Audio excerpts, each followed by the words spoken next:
જય શ્રી કૃષ્ણ મિત્રો. તો ચાલો શરૂ કરીએ પ્રથમ સ્કંદનો ભાગ 5.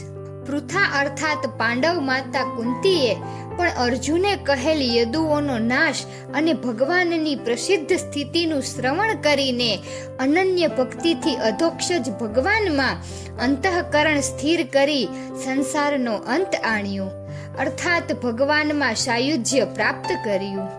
આત્મજ્ઞાની વિદુરજીએ પણ પ્રભાસ ક્ષેત્રમાં આવી શ્રી કૃષ્ણમાં જ મનને સ્થાપીને દેહ ત્યાગ કર્યો અને પોતાના અધિકારના સ્થાનમાં યમલોકમાં ધર્મરાજા એવા એ વિદુર ગયા.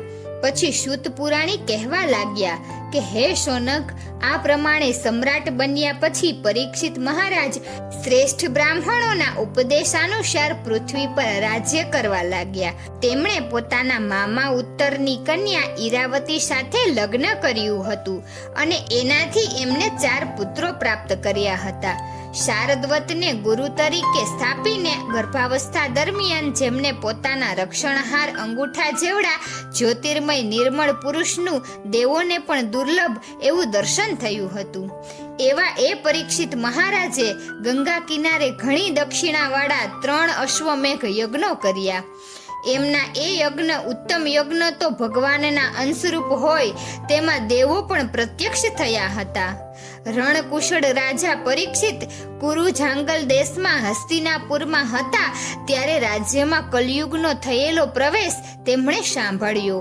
આવી અપ્રિય વાત જાણી એ દુષ્ટને શિક્ષા કરવા એ સુરવીર રાજાએ હાથમાં શરાસન લીધું અને દિગ્વિજય કરવા સેના સહિત શ્યામ અશ્વોવાળા તથા સિંહની ધ્વજાવાળા રથમાં બેસી તેઓ નીકળ્યા. પૃથ્વીના અનેક પ્રદેશોને જીતી ત્યાંના રાજાઓ પાસેથી ખંડણી લીધી અને જે તે સ્થળોએ પૂર્વજોના શ્રી કૃષ્ણના મહાત્મ્યને સૂચવતો યશ ગવાતો સાંભળી ભગવાનના ભક્તિ ભર્યા બની રહી એ મહારાજે યશોગાન કરનારાઓને ધન, વસ્ત્રો, અલંકારોનું ઘણું દાન કર્યું. દરમિયાન માર્ગમાં તેમણે એક આશ્ચર્ય જોયું. જેના 3 પગ ભાંગી ગયા છે અને જે એક પગે ચાલે છે એવો બળદ અને નિસ્તેજ એવી ગાયને જોયા. તે બંને કશો વાર્તાલાપ કરી રહ્યા હતા. એમાં બળદ તો સાક્ષાત ધર્મ હતો અને ગાય પૃથ્વી હતી. ધર્મે પૃથ્વીને પૂછ્યું હતું, હે કલ્યાણી, તમે રોગી નથી છતાં આમ નિસ્તેજ કેમ છો? તમે કોની ચિંતા કરો છો? તમારા આ પગોમાંથી 3 પગ ભાંગી ગયા છે અને એક જ પગ બાકી રહ્યો છે, એનું દુઃખ ધરો છો? આ કલિયુગમાં ભવિષ્યમાં દુષ્ટ રાજાઓ તમને ભોગવશે એવો શોક કરો છો? યજ્ઞો થવાના નથી એટલે જેમના યજ્ઞનો ભાગ ગુમાવવો પડશે તે દેવોનો, અથવા હે માતા, વરસાદ વરસતો ન હોવાથી દુઃખી બનનાર પ્રજાનો શોક કરો છો? હે ઉર્વી, રક્ષણ ન કરાતી સ્ત્રીઓને જેમ રાક્ષસો જેવા બની રહેલા માતા પિતા દ્વારા દુઃખી થતા બાળકોનો તો શોક કરતા નથી ને? કુકર્મ કરનારા બ્રાહ્મણોના કુળોમાં રહેલી વેદરૂપ વાણીની ચિંતા કે પછી દુષ્ટ રાજાઓ દ્વારા જેમનું અહિત થઈ રહ્યું છે એવા ઉત્તમ બ્રાહ્મણોનો શોક કરો છો? કલિયુગથી ઘેરાયેલા ક્ષત્રિયો તમારા શોકનો વિષય છે કે પછી મોટા ભાગના લોકો ગમે તે અને ગમે ત્યાં ખાઈ પીવે છે, ગમે તેવા અયોગ્ય વસ્ત્રો પહેરે છે, તેમ પશુઓની જેમ કામમગ્ન છે, એનો તમને શોક છે? તમારો ભાર ઉતારવા આવિર્ભાવ પામેલા ભગવાન સ્વધામ પધારી ગયા છે એનો જ શોક તમને થતો હશે. હે વસુંધરા, તમારી આવી પીડાનું કારણ શું છે તે મને કહો. પૃથ્વીએ પછી કહ્યું કે હે ધર્મ, તમે બધું જાણો છો છતાં શું કામ મને પૂછો છો? પ્રથમ તમે તમારા સત્ય, દયા, તપ અને પવિત્રતા રૂપી 4 ચરણો વડે જગતમાં ફરતા હતા અને લોકોને સુખ શાંતિ આપતા હતા. હવે સત્ય સિવાયના તમારા 3 પગ ભાંગી ગયા છે. ચોથો સત્યરૂપી પગ પણ અસ્થિર જેવો લાગે છે. હમણાં થાય છે એવા શોકનું અને પહેલા થતા હતા એવા હર્ષનું કારણ ગુણો જ છે અને તે ભગવાનમાં રહેલા છે અને તેમના સંબંધથી અન્યમાં હોય છે. તે ગુણના ધામ વિનાના થયેલા સર્વનો જ હું શોક કરું છું. એમ કહેતા પૃથ્વી ભગવાનના ગુણોને ગણાવે છે.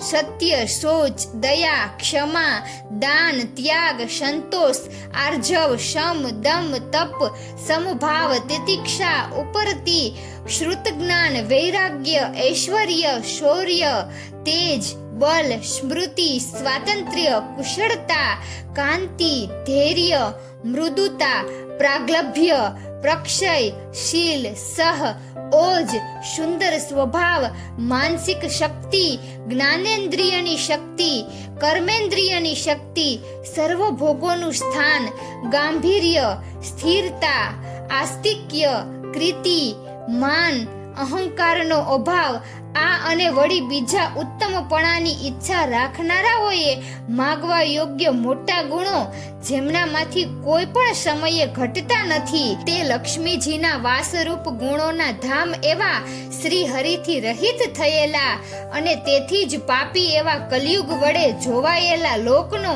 હું શોક કરું છું.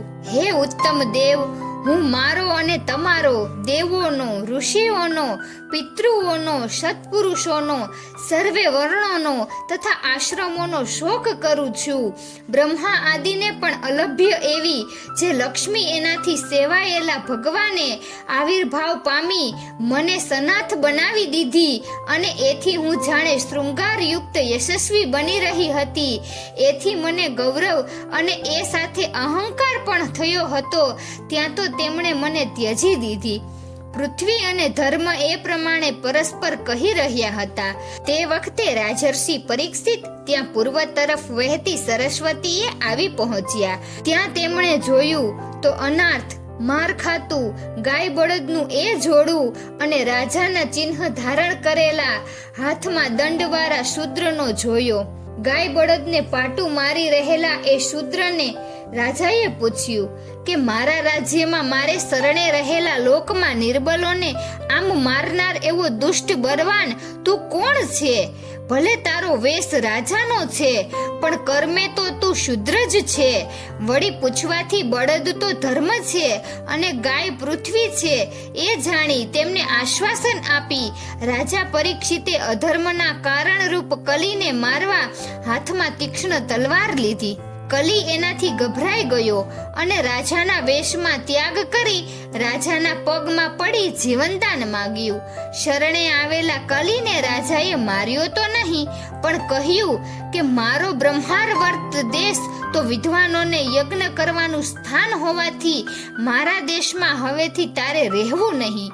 કલી એ અંગે ગભરાટથી થથરતો સહમત બની રહ્યો, પણ તેણે પૂછ્યું તો પછી હે મહારાજ, મારે ક્યાં રહેવું તે મને ફરમાવો.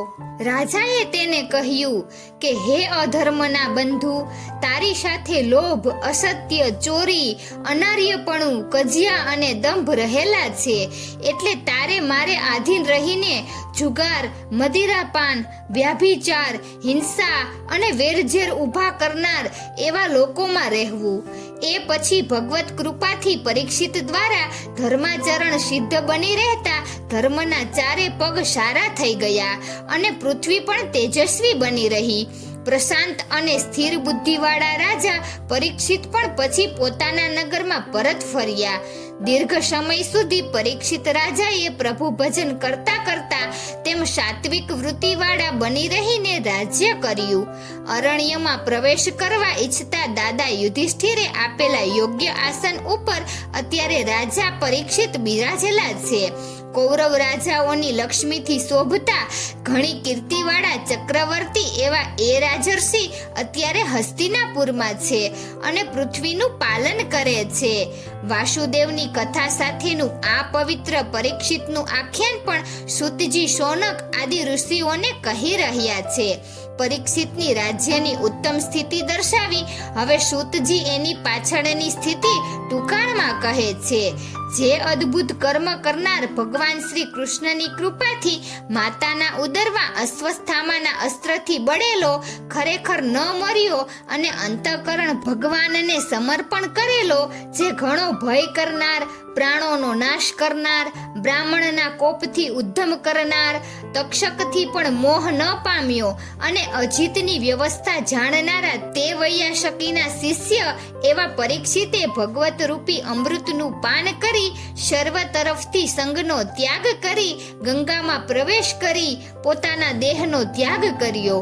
ભગવાનની વાર્તા કરનારા, તેમની કથારૂપ અમૃતમાં આનંદની પ્રાપ્તિ કરનારા અને તેમના ચરણ કમળનો આશરો કરનારા ભક્તોને તો અંતકાલે પણ ગભરાટ થતો નથી. મિત્રો, તો અહીં પ્રથમ સ્કંદનો ભાગ 5 પૂર્ણ થાય છે. તો આવા જ વિડીયો જોવા માટે વિડીયોને લાઈક અને શેર કરજો અને અમારી ચેનલને સબસ્ક્રાઈબ કરજો. વિડીયો અંત સુધી જોવા બદલ ખૂબ ખૂબ આભાર.